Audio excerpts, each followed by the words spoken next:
Kembali di Market Review dan masih berbincang bersama Bapak Ahmad Reddy, pengamat energi dan pertambangan Universitas Tarumanegara untuk uji formil Undang-Undang Minerba. Ini masih terus disiapkan, persiapannya sampai dengan 70%. Secara indikator-indikator bahwa kemudian terdapat kecacatan formil dalam Undang-Undang Minerba, teman-teman yang akan mengajukan gugatan ini sangat optimis bahwa ini kemudian di persidangan akan terbukti kecacatan formilnya ya Pak Ahmad ya? Ya.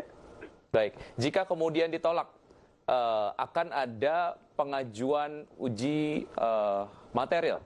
Betul. Secara material dari Undang-Undang Minerba, poin-poin mana saja yang menurut Anda ini memang perlu digugat? Ya, baik Mas Deb. Jadi Mas Wiki tadi disampaikan bahwa ini kan uji formil. Kami akan mengajukan ini sebelum tanggal 23 Juli Mas. Karena memang 45 hari sejak undang-undang itu diundangkan di lembaran negara.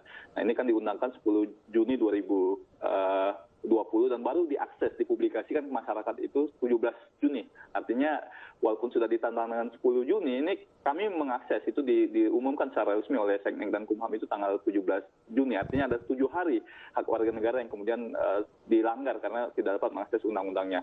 Paling tidak 23 Juli itu kami akan daftarkan ke Mahkamah Konstitusi dengan persiapan yang makin hari makin matang. Itu uji formil.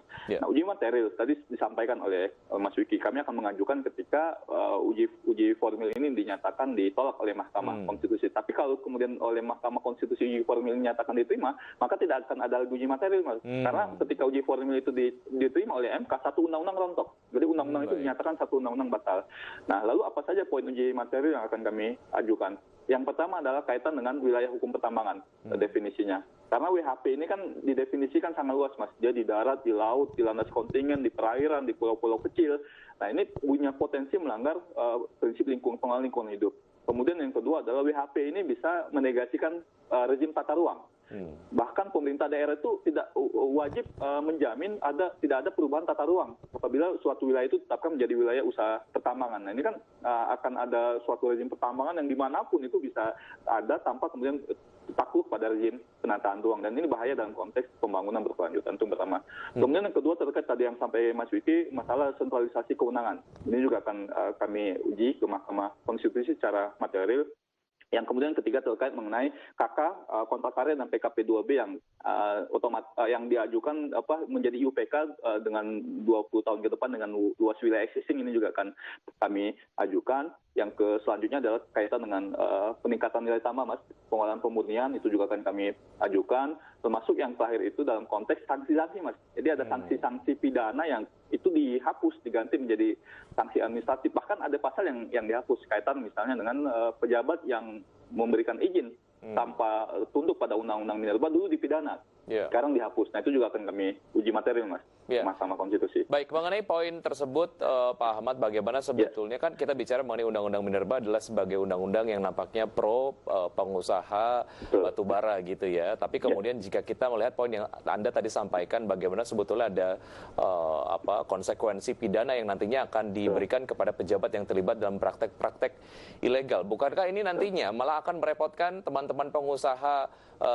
tambang batubara, karena jika kemudian ada sebuah praktek ilegal begitu, mereka akan dengan mudah tertarik dalam pusaran korupsi misalnya. Menurut Anda seperti apa?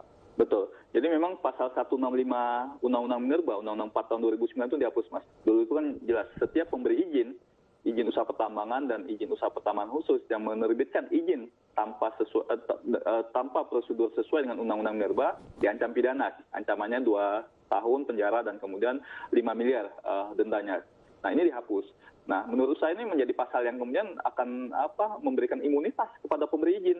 Jadi dalam hal ini menteri lah, karena izin ditarik oleh pemerintah pusat juga oleh Menteri SDM. Ini ketika Menteri SDM itu menerbitkan izin yang bermasalah, ya kalau dulu itu bisa dipidana, sekarang enggak. Jadi lepas tangan. Artinya potensi kemudian menteri memberikan izin secara serampangan kepada pelaku usaha di bidang pertambangan ini menguntungkan baik itu pelaku usaha pertambangan maupun menteri. Sedangkan rakyat yang terdampak atau terkena atau masyarakat sipil yang kemudian melaporkan ke polisi. Kalau dulu itu bisa diproses delik pidana, sekarang enggak. Jadi imunitas, jadi sudah salah ya sudah, paling kalau salah dicabut izinnya, mekanisme peradilan tata usaha negara. Tapi tidak ada lagi mekanisme efek jerah melalui pemidanaan. Nah ini bahaya, potensi penyalahgunaan izin akan kuat, potensi kerusakan lingkungan terkait mengenai izin yang masif itu juga luas. Apalagi di Undang-Undang Minerba yang baru ini, Mas Wiki, itu ada pembolehan pemindahan izin. Jadi izin itu bisa dijual belikan. Kalau dulu kan nggak boleh. Jadi izin usaha pertambangan dan izin usaha pertambangan khusus tidak boleh dipindah-tangankan. Sahamnya boleh, tapi izinnya nggak boleh. Nah di Undang-Undang 3 2020 ini silakan izin itu bisa dipindah-tangankan. Nah ini juga punya potensi tadi eksploitatif, degradasi sumber daya alam yang sangat besar. Kemudian potensi broker izin ini sangat luar biasa. Jadi ada kemaklar, dia punya koneksi dengan menteri, kemudian dapat izin banyak, kemudian dijual sana sini. Nah, ini moral hazardnya tinggi. Nah, Undang-Undang 4 2009 itu sudah bagus, sudah melarang adanya pindah tangan izin. Nah, ini yang kemudian di Undang-Undang 3 2020 ini semangatnya adalah semangat oligarkis, semangatnya adalah korporatisme, menegasikan kepentingan masyarakat sekitar tambang, menegasikan kepentingan lingkungan hidup, menegasikan kepentingan badan usaha negara, menegasikan konstitusi kita.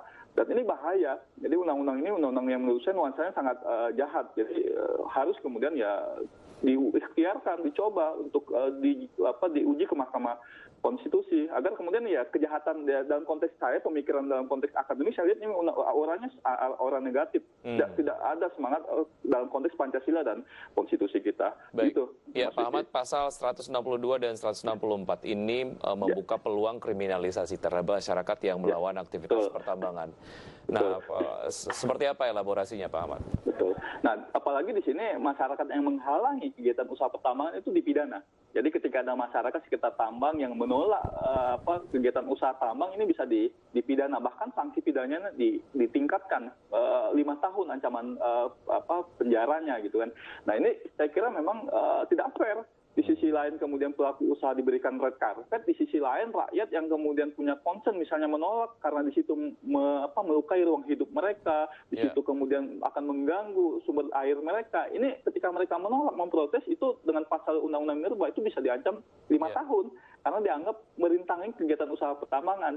Nah ini ya izinnya sudah dari pusat, pemerintah daerah tidak dilibatkan. Ketika ada orang yang kemudian ingin memprotes kegiatan usaha pertambangan, kemudian malah dipidana. Jadi ya tidak ada semangat pro rakyat undang-undang ini, yang adalah pro korporasi dan pro growth, hanya bicara pertimbangan ekonomi yang semu saja tanpa kemudian dalam konteks keadilan ekonomi. Baik. Gitu. Menuju ataupun persiapan menuju uji formil yang akan dilakukan di Mahkamah Konstitusi yang sejauh ini baru 70%. Semoga lancar dan lengkap secepatnya Pak Ahmad. Terima kasih.